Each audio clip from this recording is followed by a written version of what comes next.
My daughter called me at 3 o'clock in the morning. "Dad, help me."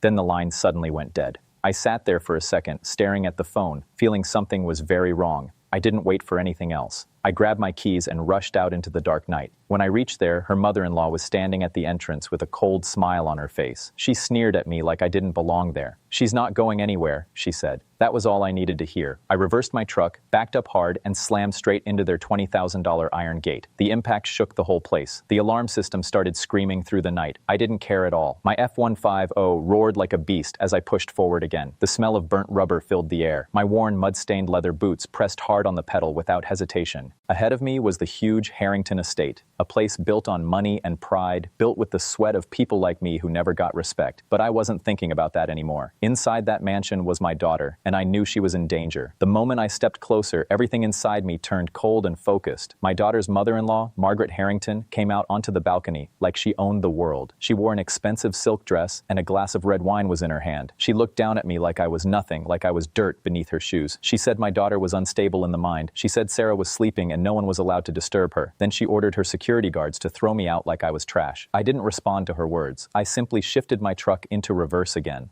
I backed up about 10 meters, my eyes locked on her the whole time. I didn't blink. I had spent 30 years working hard on roads and construction sites, and fear was something I had learned to control. I pressed the accelerator all the way down. The truck shot forward like a metal animal. A loud crash exploded through the night as the iron gate completely broke apart. Metal bent and fell to the ground. My truck's front was damaged. Glass cracked slightly, but I didn't stop.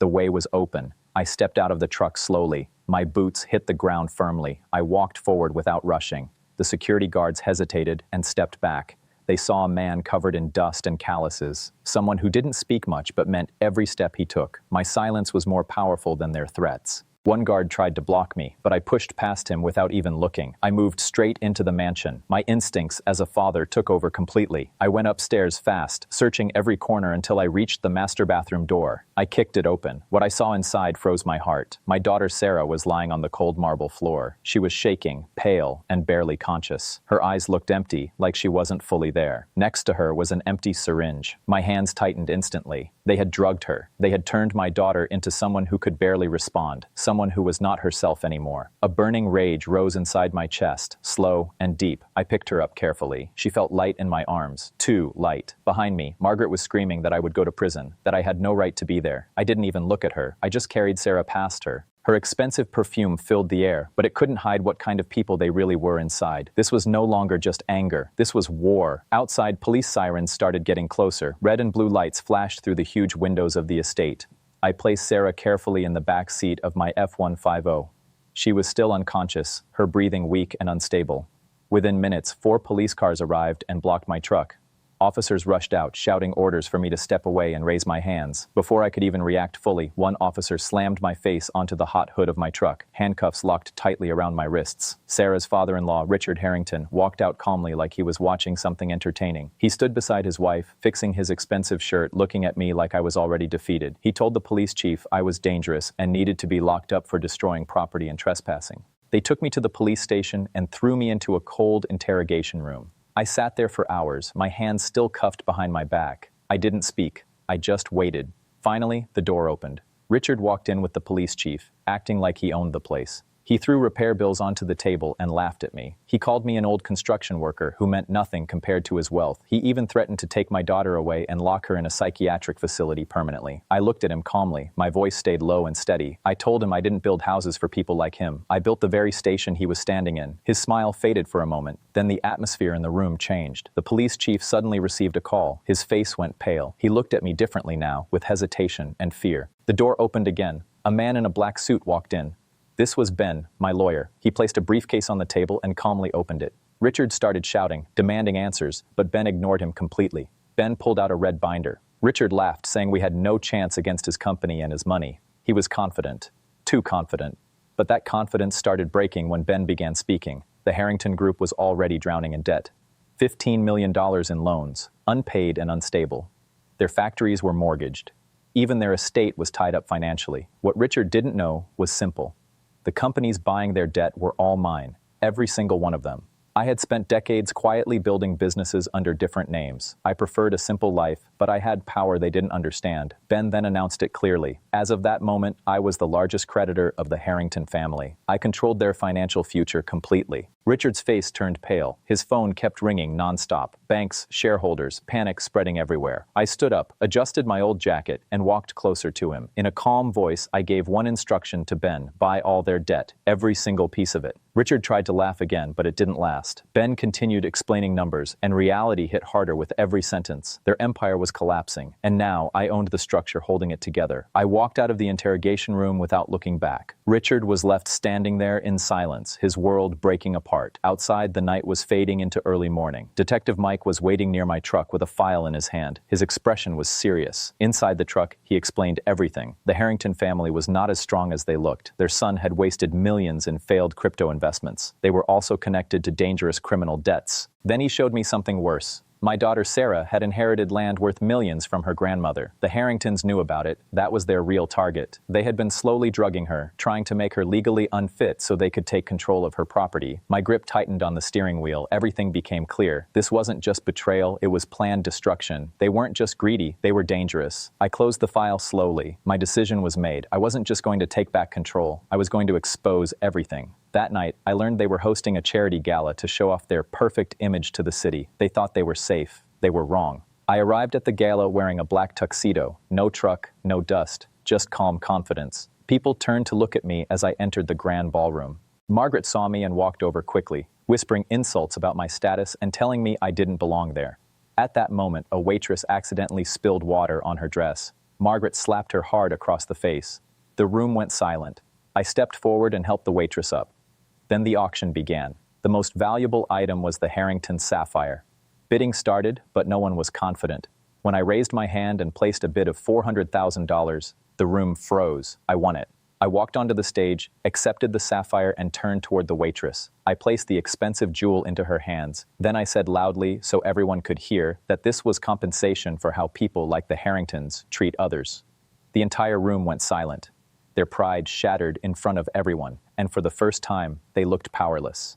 The Harrington empire was falling apart in a chain reaction. Their bank accounts had been locked. Federal agents were already surrounding their large estate, but the fight was still not finished. Not yet. My phone suddenly started ringing. It was a strange sound in that moment. A child's terrified scream came through the speaker. My grandson Toby. Then I heard the panicked and broken voice of Tom Harrington. He had slipped away from the federal net. He had taken Toby and brought him to the old abandoned steel mill owned by the family. Tom was demanding $10 million and a helicopter so he could escape the country. He said if he did not get what he wanted in 30 minutes, he would burn my grandson alive. My hands tightened hard around the steering wheel. The leather made a deep creaking sound under my grip. Sarah was sitting in the back seat. I could see her go pale as she heard every word. For a few seconds, nobody spoke. Only the loud sound of the engine filled the truck cabin. Then Tom let out a laugh through the phone. It was not a normal laugh. It was broken, shaky, like a man losing control. It sounded like someone who already knew everything was ending for him. Then he gave the location. After that, the call ended. Silence came back. I kept staring straight ahead through the windshield at the long, empty road. It felt like everything in life had brought me to this exact second. The lies, the corruption, the drugs, the violence on Route 9, and what they did to my daughter. Now the life of my grandson was on the line. A father can survive many things. A grandfather can survive even less when it comes to family. I pressed my foot down on the accelerator. The truck jumped forward with force. Behind me, the Harrington empire was collapsing into dust. Ahead of me was the abandoned steel mill. Somewhere inside that old maze of rusted metal and broken fire, Tom Harrington was about to learn something very important. There is nothing more dangerous than a man who has nothing left to lose when his family is in danger. The F-150 raced through the night like it had a mission of its own. The destination was the old Harrington steel mill. It was a huge place full of rusted beams, broken structures, and silent furnaces that had not burned in years. My useless son-in-law, Tom Harrington, was inside that place, and he had my grandson Toby with him. I was not going in alone. I grabbed my radio and switched it to the shared channel used by truck drivers all across the region. I spoke just one clear sentence into it. My son-in-law has taken my grandson at the old steel mill. I need help right now. The reaction was instant.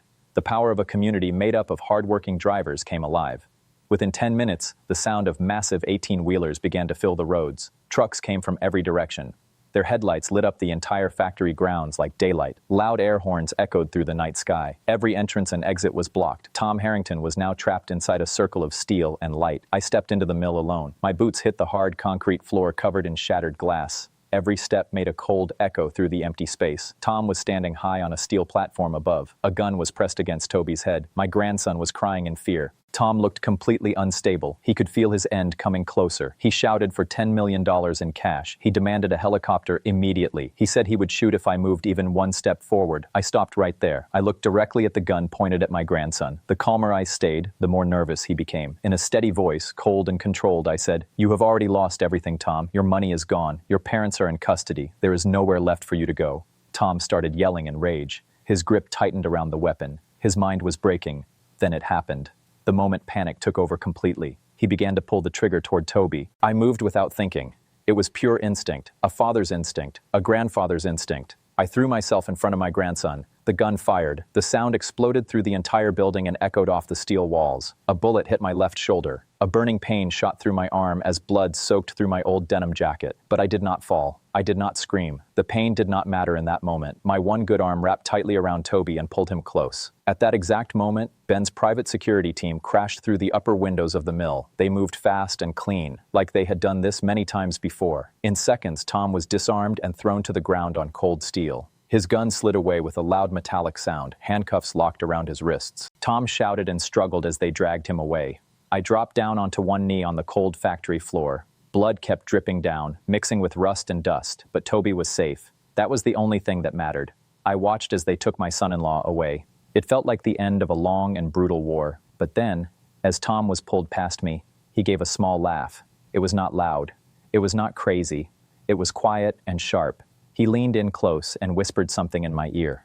Richard had escaped. Before the federal agents could close in, he had moved a suitcase filled with the last of the family's hidden money, gold, and secret files. Tom said the suitcase was already on a private jet, ready to leave for a country with no extradition laws. The Harrington Empire was not fully destroyed yet. Not completely. I watched Tom disappear into the darkness with the guards. Then my phone vibrated. A message from Ben appeared. Only 3 words. We found him. There was a photo attached. Richard Harrington was standing alone on a private runway. A black suitcase was locked to his wrist. Behind him, a private jet was already running, engines alive and ready to take off. The photo was taken just minutes ago. I stared at the screen. Blood ran slowly down my arm. Toby stayed close to me, and for the first time that night, I smiled slightly. Richard thought he was escaping, but he did not understand one thing. The runway was already surrounded, and the person waiting for him there was not a federal agent. It was Sarah. Sirens filled the private airport. The Harrington family jet was stopped just before takeoff. Richard and Margaret Harrington were pulled off the plane and placed in cold handcuffs. The suitcase with the hidden money and documents was taken as evidence. They shouted, blamed each other, and tried to bargain their way out. But the pride they once had was completely gone. Only shame remained. They would now face the full weight of everything they had done. 6 months later, everything was different. The storm had passed. The wound on my shoulder had healed, leaving only a scar, but I still remembered everything clearly. Sarah now sat in the main office of the new Vance Transportation Group. Her confidence had returned. Her smile was real again. The old Harrington mansion had been bought and rebuilt. The greed and darkness that once filled it were gone. Now it stood as a safe place for women and children who needed protection.